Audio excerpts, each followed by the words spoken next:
कि इन मुलाजमीन को मैं सलाम पेश करता हूँ। कब्रिस्तान नहीं होती, कब्रिस्तान में सरकारी रकबे पे इंक्रोचमेंट नहीं होती। ये आपको क्या तकलीफ देती? भाई ये क्या हुआ आपकी वालदा की कब्र के साथ, किसने तोड़ी है? बल्दिया के लोग जो मुसलमान ज़्यादा बनने आए थे वो बस 400 रुपये के मुसलमान हैं। तो आपकी रूह नहीं तड़पी? आपने सोचा नहीं? आपने मरना नहीं? कब्रिस्तान नहीं होती, कब्रिस्तान में सरकारी रकबे पे इंक्रोचमेंट नहीं होती। कि यार कुछ तो सोचो इस मुल्क का। वो ये बल्दिया वाले में सीढ़ी वगैरह ले जाते हैं। 14 अगस्त में ना 14 अगस्त आई थी, वो सीढ़ी ले गए, उन्होंने इस्तेमाल की, वो कैमरे वगैरह लगाए, लाइटें लगाई। कभी घोड़ी ले जाते हैं इस्तेमाल के लिए, कोई किराया नहीं देते। कब्रिस्तान नहीं होती, कब्रिस्तान में सरकारी रकबे पे इंक्रोचमेंट नहीं होती। आज अपने प्रोग्राम 12 मिनट का आगाज़ करेंगे बल्दिया साहिवाल से और बल्दिया साहिवाल के मुलाजमीन से। पिछले दिनों में बल्दिया साहिवाल के मुलाजमीन ने जो कब्ज़ा माफिया के ख़िलाफ़ इन्होंने भरपूर एक्शन किया, वो कब्ज़ा माफिया था जो बोल नहीं सकता, जो सुन नहीं सकता, जो देख नहीं सकता, जो चल नहीं सकता। नाजरीन, आप खुद बताएं कि ये जो कब्ज़ा माफिया है, क्या इनके ख़िलाफ़ एक्शन बनता है? मगर बल्दिया के मुलाजमीन ने ये नहीं सोचा, ये नहीं जाना और एक्शन किया और उन कब्रों को मस्मार किया जहां पर हमारे अपने प्यारे सोए हुए। उस शहर खामोशा में जहां पे किसी का भाई सोया हुआ, जहां पर किसी की माँ सोई हुई, जहां पर किसी का बाप सोया हुआ। नाजरीन, इन बल्दिया के मुलाजमीन ने निशाना बनाया तो उस शहर खामोशा की कब्रों को निशाना बनाया, जिसको शायद निशाना बनाने से पहले मुसलमान होने के नाते इंसान खुद डर जाता है, अंदर से लर्ज जाता है कि एक दिन मैंने भी इधर ही आना है और यहाँ पर मेरी कब्र बननी है। मैं इन्हीं बल्दिया मुलाजमीन से ये पूछता हूँ कि खुदा न खास्ता अगर आपका कोई रिश्तेदार यहाँ पर सोया हो और कोई आके उसकी कब्र को मस्मार करे तो आप पर क्या बीते? मगर आप जवाब नहीं दे पाएंगे क्योंकि आप मुसलमान होने का वो हक अदा नहीं कर रहे जो आपको हक अदा करना चाहिए था। नाजरीन, बात यहाँ पर ख़त्म नहीं हुई। करीब ही माहिशा कब्रिस्तान के एक दुकान है, इन लोगों ने उसकी टाइलें तोड़ी, उसकी दुकान को नुकसान पहुँचाया और कब्रों को जहाँ पर उसकी माँ दफन है उसको भी तोड़ा।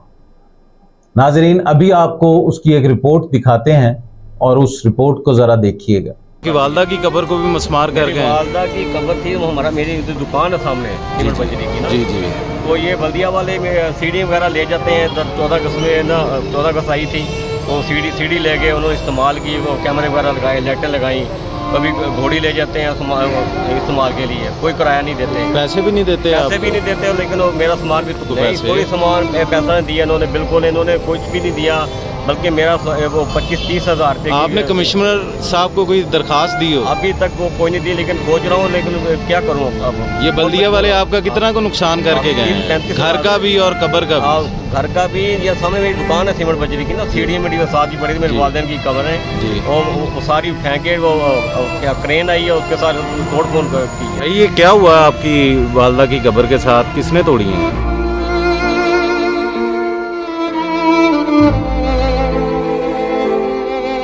वाले खबर है, इस लिहाज से काफ़ी पैसे भी लगे थे, लेकिन ना तो कोई नोटिस आया इस चीज़ के हवाले से कि अगर नोटिस पहले आया हो तो बंदा अपने हिसाब से अरेंज कर लेता है, या इसको कम करवाता है या इसको एडजस्ट करवाता है। लेकिन इस तरह तोड़ना,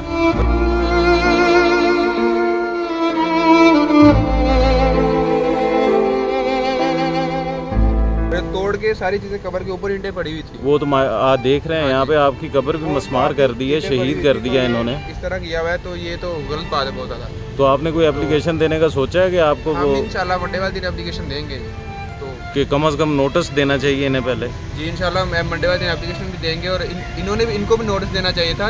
सबको पता है, एड्रेस का भी पता है, यहाँ का कोई है उनसे बात करके ये बनाई गई थी, तो अचानक से आके इस तरह करना ये बुरी बात है। जस्ट हम इधर थे नहीं, अगर इधर होते तो ये शायद बाकियों की नहीं तोड़ी, इसलिए नहीं तोड़ी कि वो यहाँ पे होंगे, 100-200 लग गया होगा, इसलिए नहीं तोड़ी इन्होंने। बल्दिया के लोग जो मुसलमान ज़्यादा बनने आए थे वो बस 400 रुपये के मुसलमान हैं। तो नाजरीन, रिपोर्ट में आपने देखा हो शायद आपने देखा हो उस मासूम बच्चे की आंखों में जितने आंसू थे।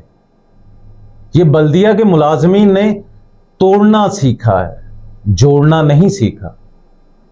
शायद कि उसकी आंखों के आंसू ये पुकार कर कह रहे हैं कि ये क्या किया यार, ये आपको क्या तकलीफ देती थी। क्या इस तरह के होते हैं मुसलमान जो कब्रों तक को नहीं छोड़ते। मायशा कब्रिस्तान आपने देखा हो तो वहां पर कई सरकारी मुलाजमीन की भी कब्रें हैं और शायद वो 40-40 फुट की कब्रें हैं, मगर उसको यही बल्दिया के मुलाजमीन इग्नोर कर देते हैं कि इन मुलाजमीन को मैं सलाम पेश करता हूं, और ऐसा सलाम कि खुदारा उन लोगों को तो छोड़ दो जो बोल नहीं सकते, जो सुन नहीं सकते। वो करने क्या जाते हैं? वो जुमेरात को जाते हैं जब तकलीफ होती है दिल में। कोई अपनी माँ से बातें करने चला जाता है, कोई अपने बाप से गुफ्तगू करने चला जाता है, कोई बैठ के वहां पर कुरान पाक पढ़ने लग पड़ता है।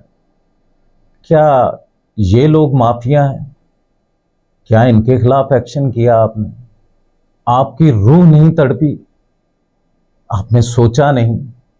आपने मरना नहीं?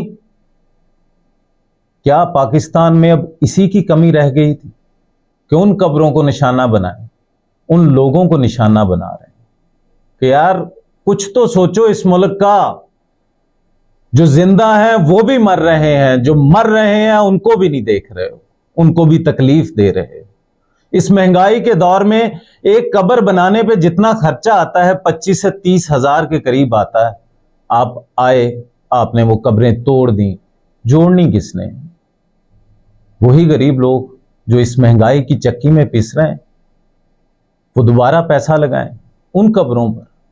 और मैं कमिश्नर साहब से एक रिक्वेस्ट करूंगा कि ये बल्दिया के लोग जो कब्रिस्तान के अंदर गए हैं, मायशा कब्रिस्तान के अंदर, वो ये भी देख लें कि सेम और थोर का वो कब्रिस्तान है, वहां पर कच्ची कब्र ज्यादा देर तक नहीं रहती, लोगों को वो पक्की करवानी पड़ती है ताकि वो गिर ना जाए, वो फट ना जाए। नाजरीन, मैं कमिश्नर साहब से ये भी कहूँगा, बल्दिया के मुलाजमीन आके उससे पैसे लेते हैं। उस गरीब की माँ की कब्र को तोड़ दिया, शहीद कर दिया, ऊपर से उसकी चीज़ों को नुकसान कर दिया, और बल्दिया वाले बड़े धड़ल्ले से आके उनसे पैसे भी वसूल करते हैं, मंथलियाँ भी वसूल करते हैं। जो नाजायज़ कॉलोनियाँ साहिवाल के अंदर बनी हुई हैं उनके खिलाफ इंक्रोचमेंट क्यों नहीं करते? ये गरीब लोग कहाँ जाएं? अगर इन बल्दिया के मुलाजमीन के खिलाफ एक्शन नहीं लेना तो इन गरीब लोगों ने कहाँ जाना है? बेहतर है इन्हें मार दिया जाए और इन्हें मार दें, उसी शहर खामोशा के अंदर इनकी भी कब्रें बना दें ताकि शायद इन बल्दिया के मुलाजमीन को कुछ सुकून आ जाए। इनका बिहेवियर क्या है?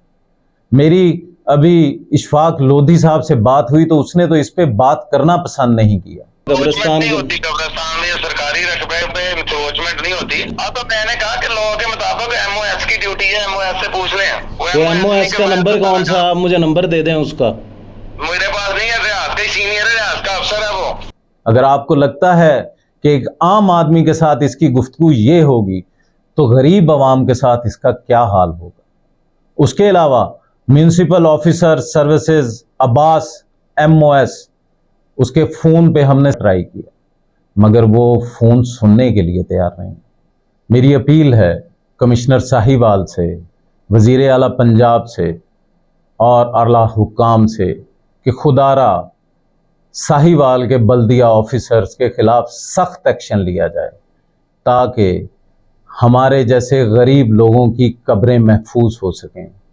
उन कब्रों में सोए हुए जो कब्ज़ा माफिया इन बल्दिया के लोगों को नज़र आता है वो सुकून का सांस ले सकें। हम जिंदा ज़रूर हैं मगर कम से कम मौत के बाद तो सुकून मैसर हो सके। नाजरीन, अपने मेज़बान को इजाज़त दीजिएगा। राना बाबर मसूद, खुदा हाफिज़।